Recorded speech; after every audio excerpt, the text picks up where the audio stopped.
Now, local sports from KTVO. Hey everybody, thanks so much for joining us. The Kirksville Football Hall of Fame held their induction ceremony earlier today at Kirksville Country Club. 3 nominations were officially inducted into the 4th Hall of Fame class. Inductees included the undefeated 1958 team, George Lear, who played for the Tigers in the early 50s, and longtime Kirksville broadcaster John McConnell. I spoke with the newest members of the Hall of Fame after the ceremony. Lived on a farm back then, so I couldn't play until I got my driver's license.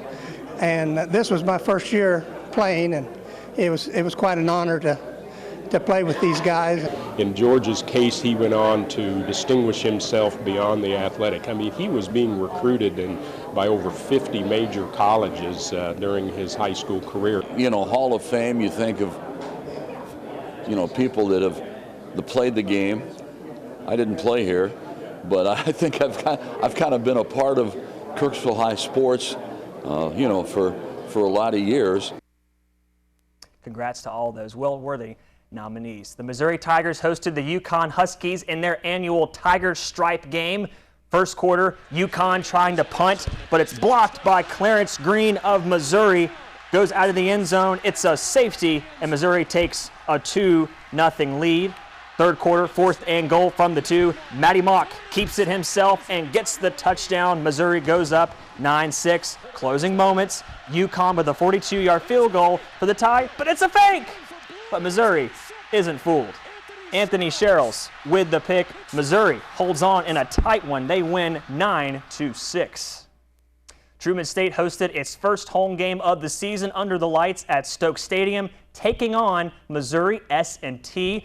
3rd and goal, Devontae Black connects with Joey Schenk for the touchdown. Truman goes up 7-0.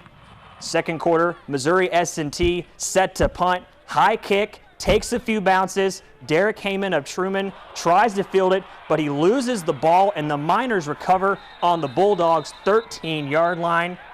3rd and goal after the fumble. The Miners' Lamar Wilkes tries to scramble up the middle, but the Truman defense holds and forces a field goal. The Miners would score late in the 3rd quarter, and they get the win 10-7. Bulldogs fall to 0-3. Iowa took on the Pittsburgh Panthers in a Big Ten ACC clash in Iowa City, and the fans got their money's worth in this game. The Hawkeyes prevail tonight thanks to a 57-yard field goal as time expires for the 27-24 win. The Truman State volleyball team was looking to bounce back today, taking on Illinois Springfield. First set, Truman leading, and Kayla Bastian smacks it over the net. Too hot to handle. She gets the point. Still in the first set. This time, Truman sets up Emily Walters, who earns the point with a nice kill into the left corner. Truman wins all 3 sets. They improve to 6-4, 1-1 in the conference. The Ottumwa Bulldogs hosted a Big 7-team tournament featuring 5 local teams, including the 4th-ranked EBF Rockets. Ottumwa serving in the near court. The Rockets' McKinley Moore drops in a kill for the Rockets. EBF up 2-1 early. The Bulldogs took the lead back. Carly Taylor attempts to float one over, but Jalen Carter blocks it at the net. Ottumwa takes a 4-2 lead. That lead was short-lived as the Rockets win both sets 21-12. EBF goes undefeated to win the tournament. Fairfield finishes 2nd, Ottumwa 3rd, Davis County took 4th, and Mount Pleasant was 6th.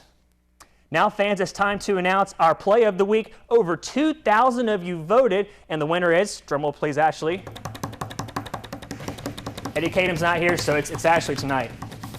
Winner is Kirksville's Lauren Houston. Over 6 games, Lauren had 8 hits, .654 on base percentage. Here she bats in 2 more runs for the Lady Tigers. Congrats to Lauren and the Kirksville softball team.